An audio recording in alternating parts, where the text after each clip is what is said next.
Hi hi hi welcome to heartful lifes. பலாக்கொட்டை சாம்பார் எப்படி செய்யுதுன்னு பார்க்கலாம் வாங்க. பலாக்கொட்டையை நம்ம எப்போதும் வேஸ்ட் பண்ணி தூக்கி போட்டுருவோம்.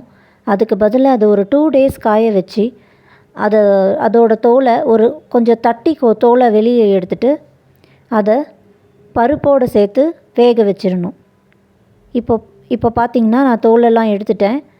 பருப்பு, தண்ணி, கொஞ்சம் மஞ்சப்பொடி, கொஞ்சம் பெருங்காயம், பலாக்கொட்டை இதெல்லாம் போட்டு ஒரு 4 விசில் போட்டு இதை வேக வச்சு எடுக்கிறோம். ஒரு பாத்திரத்தில் தண்ணி, டொமேட்டோ, 2 ஸ்பூன் சாம்பார் பவுடர், உப்பு இதெல்லாம் மிக்ஸ் பண்ணி வேக வச்ச இந்த கலவையோடு கலந்துடுறோம்.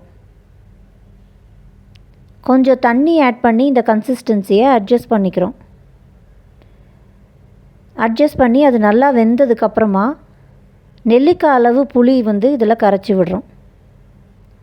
கடைசியில் ஆயிலில் கடுகு, ஜீரகம், வெந்தயம், பெருங்காயம், ஒரு காஞ்ச மிளகாய் இதெல்லாம் ஆட் பண்ணி அதில் கொட்டிடுறோம்.